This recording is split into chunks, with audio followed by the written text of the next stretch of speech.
বর্ষাকাল তো প্রায় শুরু হয়ে গেল, আর বাজারে কিন্তু এখন বেশ ইলিশ মাছও উঠেছে। সেই মতো আমিও নিয়ে চলে এলাম একটা বেশ টাটকা দেখে একটু বড় সাইজের একটা ইলিশ মাছ। ইলিশ মাছ বাড়িতে আনলেই সবার প্রথমে আমাদের মাথায় আসে সর্ষে ইলিশ অথবা ইলিশ ভাপা।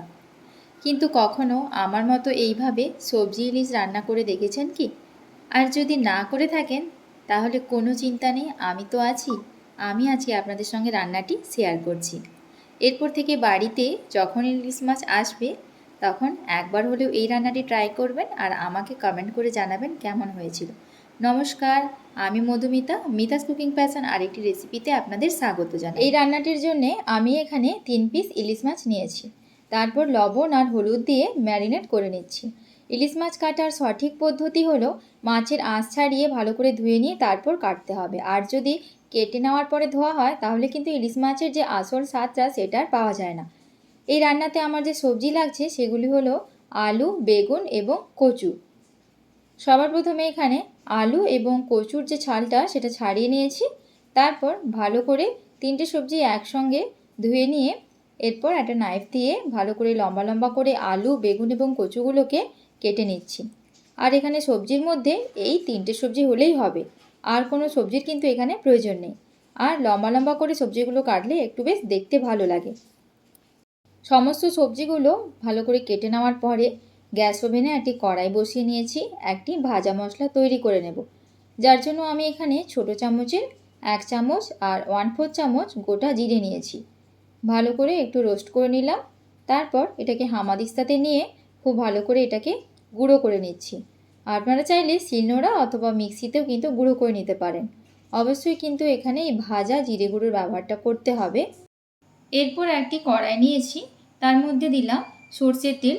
এখানে 1/4 কাপের মতো আমি সর্ষের তেল নিয়েছি। আর ইলিশ মাছ রান্নায় সর্ষের তেলের ব্যবহারটা একটু বেশি করলে বেশ ভালো স্বাদ হয় আর কি। তারপর 1 চামচের একটু কম জিরে দিলাম, গোটা জিরে, আর 7 থেকে 8টি গোটা কাঁচা লঙ্কা একটু হালকা করে চিড়ে দিয়েছি। তারপর এখানে আলু আর কচুটা দিয়ে ভাজা ভাজা করে নিচ্ছি।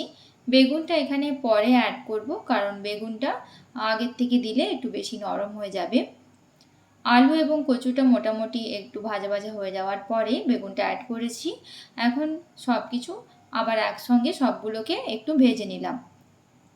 এরপর দিলাম স্বাদ অনুযায়ী লবণ, ওই 1 চামচের সামান্য একটু কম লবণ, আর ছোটো চামচের 1 চামচ আর 1/2 চামচ হলুদের গুঁড়ো, আর ভালো করে মিশিয়ে নিলাম। এরপর আমি এখানে অ্যাড করছি জল। জলের পরিমাণটা কিন্তু এখানে একটু বেশি দিতে হবে, আর রান্নাটা কিন্তু এখানে একটু ঝোল ঝোল থাকবে। আর যাতে আলু এবং কচুগুলো ভালো করে সেদ্ধ হয়ে যায় সেই জন্য জলের পরিমাণটা একটু বেশি দিতে হবে। তারপর ঢাকা দিয়ে মোটামুটি 5 থেকে 7 মিনিট মতো রান্না করেছি। আর এখানে 70% যখন রান্নাটা হয়ে যাবে সেই সময় কিন্তু কাঁচা মাছগুলো ঝোলের মধ্যে দিয়ে দেব। মাছগুলো সেদ্ধ হতে কিন্তু বেশি সময় লাগে না, ইলিশ মাছ সেদ্ধ হতে বেশি সময় লাগে না। আবারও ঢাকা দিয়ে মোটামুটি 5 থেকে 7 মিনিট মতো রান্না করে নিয়েছি। এরপর ঢাকা খুলে নিয়ে মাছগুলো একটু কেটে দেখছি খুন্তি দিয়ে, মাছগুলো কিন্তু সেদ্ধ হয়ে গেছে। তবে এক্ষেত্রে আলুটাও সেদ্ধ হয়ে গেছে, কিন্তু কচুগুলো কিন্তু আরেকটু সেদ্ধ হলে ভালো হয়। তো এই পর্যায়ে আবারও কিছুক্ষণ আমি রান্না করে নেব, যতক্ষণ না কচুটা ভালো করে সেদ্ধ হচ্ছে। এরপর যে ভাজা মশলাটা তৈরি করেছিলাম সেই ভাজা মশলাটা পুরোটাই দিয়ে দিয়েছি, ভাজা জিরে গুঁড়োটা পুরোটাই দিয়ে দিয়েছি। আর ওপর থেকে আরও বেশ কিছুটা সর্ষের তেল, মানে ওই 1/4 কাপ সর্ষের তেল দিয়ে দিলাম, এবং সবটা ভালো করে মিশিয়ে নিয়ে মোটামুটি 2 থেকে 3 মিনিট মতো লো টু মিডিয়াম আঁচে একটু রান্না করে নেব। তারপর এটাকে নামিয়ে দেব। আর ইলিশ মাছের এই পদটি গরম গরম ভাতের সঙ্গে খেতে কিন্তু জাস্ট দুর্দান্ত লাগে। যেমনই খেতে সুস্বাদু হয় তেমনি খুব সহজেই কিন্তু ইলিশের এই রান্নাটি বানানো যায়। তাহলে আপনারা বাড়িতে বানাচ্ছেন তো? আর যদি বানিয়ে খান তাহলে কেমন হয়েছিল আমাকে কিন্তু অবশ্যই কমেন্ট করে জানাবেন। রান্নাটি সম্পূর্ণ কমপ্লিট হয়ে গেল, আর গ্যাসের ফ্লেমটা অফ করে দিয়ে একটি সার্ভিং বোলের মধ্যে সার্ভ করে নিচ্ছি। ভিডিও ভালো লেগে থাকলে যদি আপনারা ইউটিউব চ্যানেল থেকে দেখছেন তো চ্যানেলটি লাইক, শেয়ার, সাবস্ক্রাইব করে দেবেন আরও নতুন নতুন ভিডিও পাওয়ার জন্য। আর যদি Facebook page Mita's cooking passion থেকে দেখছেন তো পেজটি লাইক শেয়ার ফলো করে দেবেন আরও নতুন নতুন ভিডিও পাওয়ার জন্য। এখনকার মতো বিদায় নিলাম, সকলেই ভালো থাকবেন, সুস্থ থাকবেন।